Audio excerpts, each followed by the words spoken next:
মুসলিম জাতির প্রতি একজন মুসলিম জাতির সদস্য হিসেবে আমাদের কর্তব্যের মধ্যে প্রথম কর্তব্য হবে আমি নিজে একজন আদর্শবান ভালো মুসলমান হওয়া। এটা হলো প্রথম দায়িত্ব।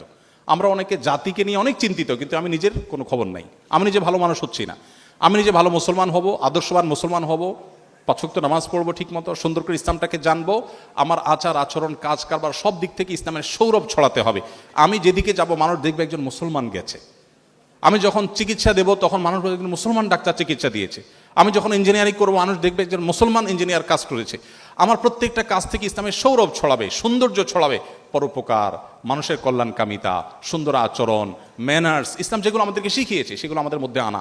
এটা হলো মুসলিম মিল্লাতের উপকার করার জন্য প্রথম শর্ত, যে নিজে সংশোধিত হওয়া, ভালো মুসলমান হওয়া। নাম্বার 2, এর পাশাপাশি আমার যে স্কিল বা দক্ষতা আছে এটাকে বৃদ্ধি করে মুসলিমদের মুখ উজ্জ্বল করা।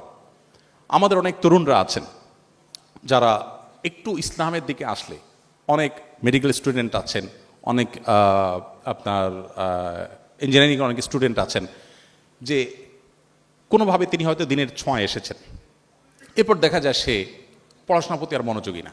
আমার কাছে অনেক স্টুডেন্ট যায় যা বলে, হুজুর পড়ালেখা করতে আর ভালো লাগে না আমার।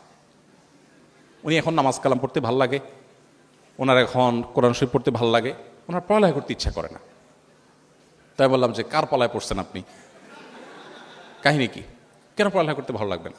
অনেক ছেলেপেলে আছে আগে বাবা মার ব্যবসা বাণিজ্যে সময় দিতেন, এখন সে ধর্মকর্ম করা শুরু করছে, এখন সারাদিন মসজিদে পড়ে থাকে, দোকান টোকানে আর যায় না, ব্যবসায় যায় না, এখন তার এগুলো ভাল লাগে না, দুনিয়াদারি আর ভাল লাগে না।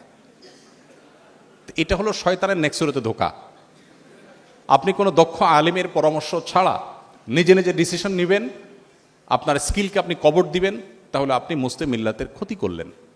আপনার স্কিলকে ডেভেলপ করে মুসলিম মিল্লাতের মুখকে উজ্জ্বল করবার যথেষ্ট সুযোগ আছে। আমরা সেই মুসলিম যারা স্পেনের তারেক বিন জিয়াদের স্পেন বিজয়ের মধ্য দিয়ে আমরা জ্ঞান বিজ্ঞানে, বিশেষ করে আপনাদের যে সাবজেক্ট চিকিৎসা বিজ্ঞানে মুসলমানরা অনবদ্য অবদান রেখেছেন, সে অতীত আমাদের ছিল, দুঃখজনক সে অতীত আমাদের হারিয়ে গেছে, আজ নাই, সেটি পুনরুদ্ধার করতে হবে। অতএব মুসলিম জাতির জন্য আপনি কিছু করতে চাইলে আপনার স্কিলকে ডেভেলপ করে, ওই যে উদ্দেশ্য হবে আল্লাহ আমি অ্যাজ এ মুসলমান মুসলমানদের মুখ উজ্জ্বল করব, একজন বাংলাদেশি হিসেবে আমার প্রিয় স্বদেশকে আমি অনন্য উচ্চতায় নিয়ে যাব, বিশ্বের দরবারে আমি একটা ভালো জায়গায় নিয়ে যাবো, চেষ্টা আমাদের মধ্যে থাকে।